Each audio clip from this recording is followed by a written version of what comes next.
Madam ಇದಕ್ಕೆಲ್ಲ ಜಾಗ ಜಾಸ್ತಿ ಬೇಕಾಗುತ್ತೆ ಅಥವಾ ನಾನು ಹೊಸದಾಗಿ ನಾನು ಅಂಗಡಿನೇ ಶುರು ಮಾಡ್ತೀನಿ ಬರೀ ಎಂಬ್ರಾಯ್ಡ್ರಿ ಅಂದರೆ ತುಂಬ ಬೇಕಾಗುತ್ತೆ ಜಾಗ ಇದಕ್ಕೆ? ಜಾಗ ಏನು ತುಂಬ ಬೇಕಾಗಿಲ್ಲ ಸರ್, 10x20 ಇದೆ ಜಾಗ ಸಾಕು ಸರ್. ಸೊ ಒಬ್ಬರೇ ಯಾಕಂದರೆ ಇದನ್ನ ನಮ್ಮದು ನಡೆಸ್ಕೊಂಡು ಮಿಷಿನ್ ಸೈಜ್ ಬಂದ್ಬಿಟ್ಟು ನಮಗೆ 5x5 ಇದೆ. ಓಕೆನಾ, ಅದ್ರಲ್ಲಿ ನೀವು 10x10 ಜಾಗದಲ್ಲಿ ಇಟ್ಕೊಂಡು ಮಾಡ್ತೀನಿ ಅಂದ್ರೂ ಮಾಡ್ಕೋಬೋದು ಸರ್. ಸೊ ಒಬ್ಬರೇನೋ ಬೇಕಾದ್ರೆ ನಡೆಸ್ಬೋದು ಆರಾಮಾಗಿ.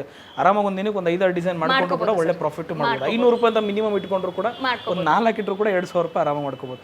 ಈ ಮಾರ್ಕೆಟಿಂಗ್ ವಿಚಾರ ತುಂಬಾ ಕಷ್ಟ ಮೇಡಮ್. ಯಾಕಂದ್ರೆ ಯಾವ ಬಿಸ್ನೆಸ್ ಆದ್ರೂ ಅದು ಫುಡ್ ಇಂಡಸ್ಟ್ರಿ ಆಗಿರ್ಬೋದು, ಬೇರೆ ಯಾವುದೇ ಇಂಡಸ್ಟ್ರಿ, ಮಾರ್ಕೆಟಿಂಗ್ ಕೇಳ್ತಾರೆ. ನಾನು ಎಲ್ಲಿ ಇದನ್ನು ಹೋಗಿ ಸೇಲ್ ಮಾಡೋದು, ಆಯಿತು ನಾನು ಇದನ್ನು ಮಾಡೋಕ್ಕೆ ರೆಡಿ, ನಾನು ಇನ್ವೆಸ್ಟ್ ಮಾಡೋಕ್ಕೂ ರೆಡಿ ಅಂತಾರೆ. ಇದನ್ನು ಎಲ್ಲಿ ಮಾರಲಿ ಮೇಡಮ್ ಅಂತ ಕೇಳೋರು ಇರ್ತಾರೆ. ಸರ್ ಬುಟಿಕ್ ಇರ್ತವೆ, ಓಕೆನಾ, ಬುಟಿಕಲ್ಲಿ ನೀವು ಕಾಂಟ್ಯಾಕ್ಟ್ ಮಾಡ್ಕೋಬೋದು. ಟೈಲರಿಂಗ್ ಶಾಪ್ಸ್ಗಳಿರ್ತವೆ, ಡೈರೆಕ್ಟಾಗಿ ಟೈಲರಿಂಗ್ ಶಾಪಿಗೆ ಹೋಗೋರನ್ನ ಡೈರೆಕ್ಟಾಗಿ ನಿಮ್ಮ ಹತ್ರನೇ ಸೆಳ್ಕೋಬೋದು. ಓಕೆನಾ, ಆಮೇಲೆ ಹಂಗೂ ಆಗ್ತಾ ಇಲ್ಲ ಅಂದರೆ ಇನ್ಸ್ಟಾಗ್ರಾಮ್ ಇದೆ, ಫೇಸ್ಬುಕ್ ಇದೆ, ಯೂಟ್ಯೂಬ್ ಇದೆ. ಅಲ್ಲೆಲ್ಲ ನೀವು ಕಮ್ಮಿಲಿ ಹಾಕೊಡ್ತೀನಿ ಅಂತಂದರೆ ಹಾಕಿಸ್ಕೋತಾರೆ. ಬೇರೆ ಕಡೆ 700 ಇರುತ್ತೆ, ನಾವು 500ಗೆ ಹಾಕೊಡ್ತೀವಿ ಅಂತ ಅಂದರೆ ಹಾಕಿಸ್ಕೊಡ್ತಾರೆ ಸರ್. ಅದಕ್ಕೋಸ್ಕರ ನೀವು ಅದ್ರಲ್ಲಿ ಬೇಕಾದ್ರೆ ಮಾರ್ಕೆಟಿಂಗ್ ಮಾಡ್ಕೋಬೋದು sir. Boss Vala, B the boss.